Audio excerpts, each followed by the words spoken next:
Welcome to Kindly Neurodivergent with Kay. This show is to spend quality time with each other, kindly discussing the similarities and wide range of differences we experience. The experiences we discuss on this show are for educational purposes only.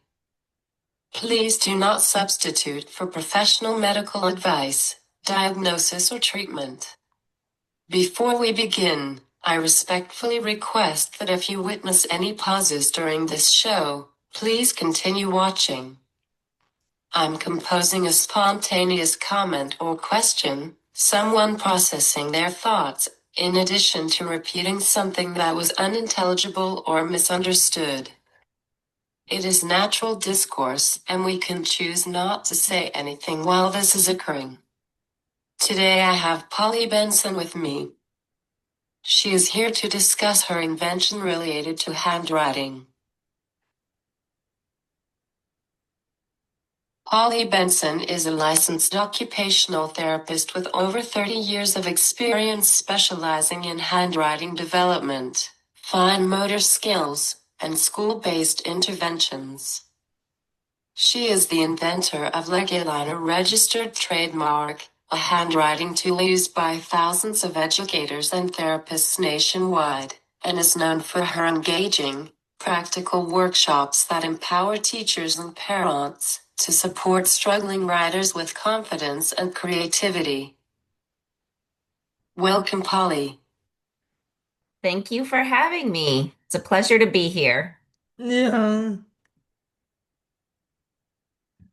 Please introduce yourself. I'm Polly Benson. I'm an occupational therapist and the inventor of LegiLiner. I live in the state of Georgia and I have three children. My oldest lives in Reno, Nevada, and my daughter with my grandchildren, they live in Ohio, and my youngest son lives here in Georgia with me. How did the idea for LegiLiner come to you? I work with kids in schools on handwriting, and I often was trying to hand draw the lines on their papers, especially kids that were in older grades. They don't have the handwriting guidelines anymore, and I was drawing the lines by hand, and I just knew there had to be a better way, and I'm a scrapbooker and I was scrapbooking and I one day thought I just need a rolling ink stamp that draws the handwriting lines.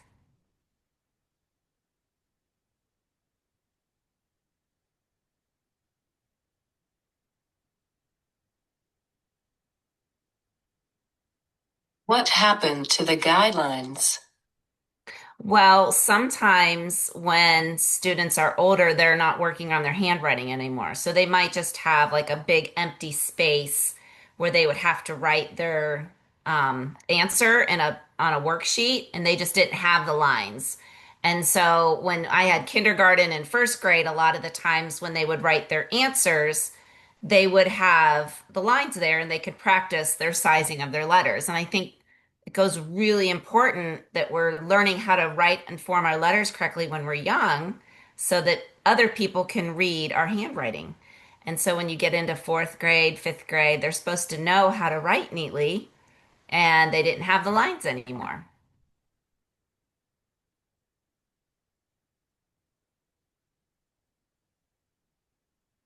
What kinds of handwriting or fine motor challenges did you see most often in your school-based artwork?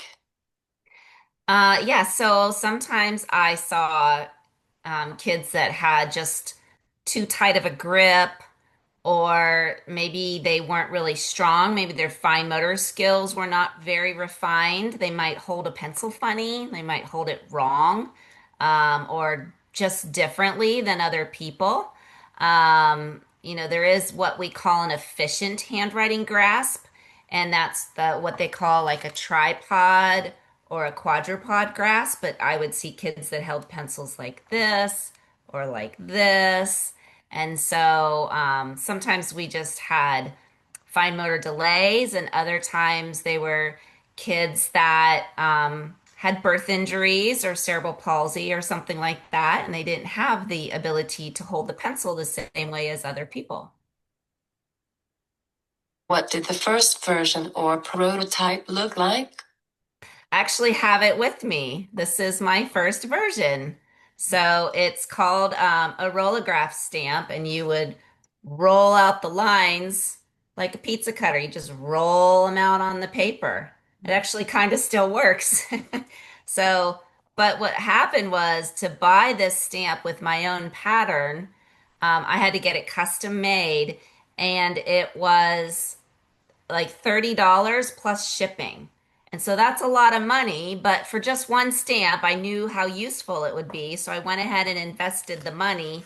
And then the problem was the teachers loved it and everybody wanted one. And so that's when they were encouraging me, you should patent that and you should go sell those. And so that's what took me down the path of actually creating the current LegiLiners. This is my little LegiLiner and how small it is. So you can see the difference and how much one cost versus the other was the biggest difference.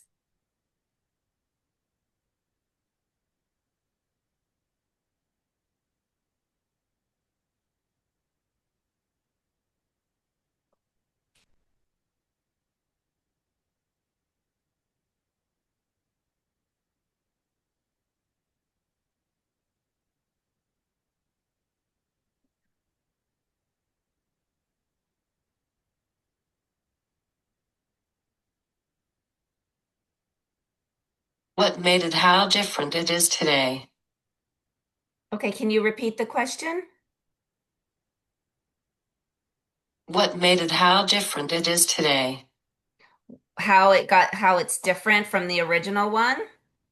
Yeah, so you can see this is a really big roller, and this one is a much smaller roller. So this is also refillable ink, and it's smaller, and literally all it does is draw out the lines on the paper. That's kind of hard to do that in the air.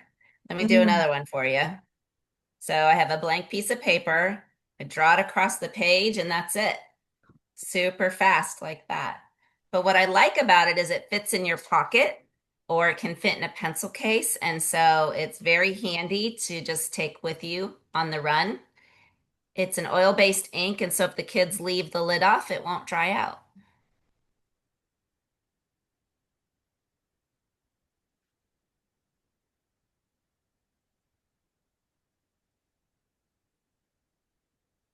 Is anything else different than the first one? Well, the first one was big and purple and clunky. And now I have 21 and they come in all different colors. So every color is a different pattern. So I have some that do smaller, skinnier lines. I have some that do squares. So, like this one that does squares, then some kids work better with writing one letter per square, and then that can teach them spacing of their letters. And we have some that do math problems, and we have 21 different patterns now.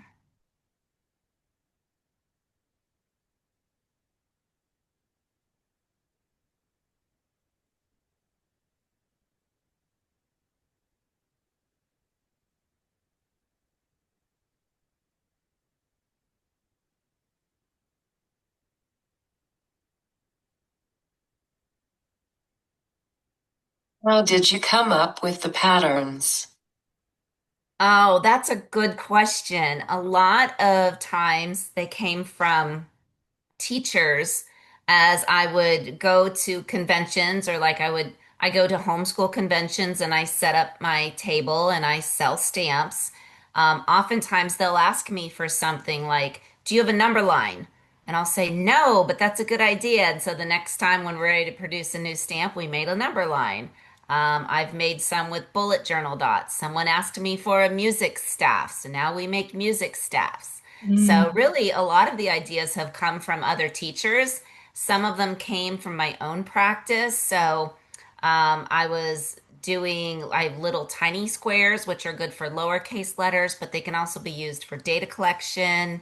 Um, place value, little game boards. If you just take the same thing, I have a smaller version of it, but if I do it in a little curvy motion, oh, I messed that up. Hold on a minute. If I do it in a little curvy motion, then we have like a little game board. Right. So that's fun too. And then a lot of the kids, the boys, make their little roadways and little intersections for their cars and things like that.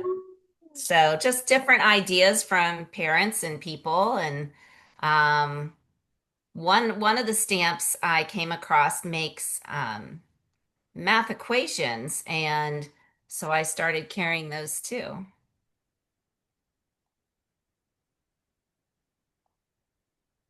Was it something you used in sessions right away?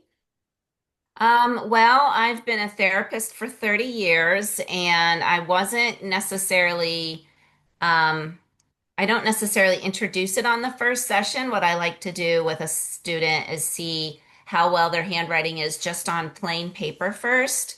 And then I give them the lines and see if they write it better. So they might write too big but given them the guidelines, then they can write smaller. And then I can give them a smaller line and see if how small they can actually still legibly write. And so that's when I bring it into the sessions. But the kids really enjoy making their own lines, and most of the time it's crooked.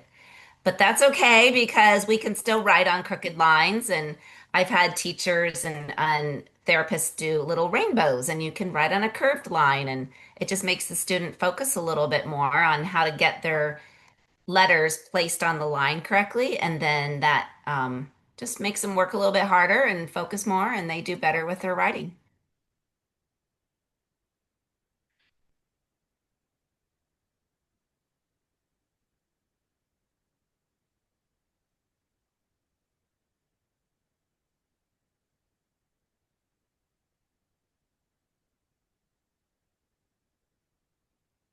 Is it hand over hand?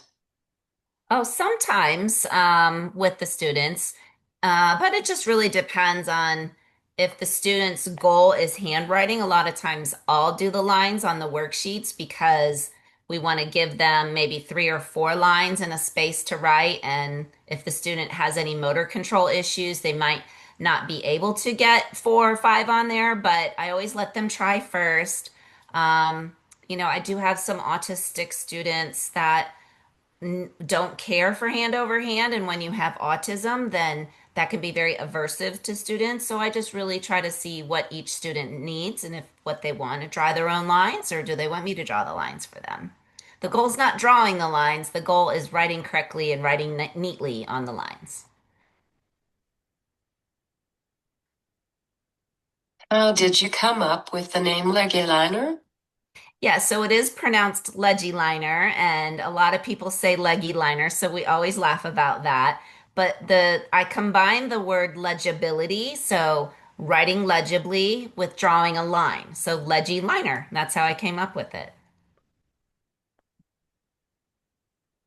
Where can people find LegiLiner and connect with you if they want to learn more? Yeah, so I am online at legiliner.com and I'm also on social media. So I have a Facebook page and a Facebook group. My group on Facebook is called LegiLiner Community Handwriting Tips and Help. I also have an Instagram page, so you can message me through those apps. And one thing we started this year was a membership site called legiliner.net. And there I have some lesson plans and little handwriting camps and things like that that parents can do with their kids. And also, they can email me at legilinertool@gmail.com.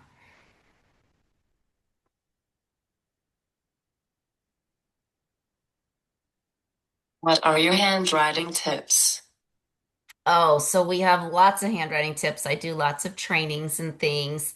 It could be something as simple as how to help a child get a better grasp on a pencil. Some of my tips could be about that handwriting is a two-handed process. We need one hand to hold the paper and one hand to hold the pencil. I provide different exercises like putty. Have you ever worked with putty? Putty exercises to make the hands stronger. So just a wide variety of tips and tricks to help kids improve their handwriting. Thank you, Holly, for doing this with me. It was great to have you on. Please share this talk show with your family, friends, students, and colleagues. Everyone watching, don't forget to like, follow, subscribe, and share on Facebook, Instagram, and YouTube.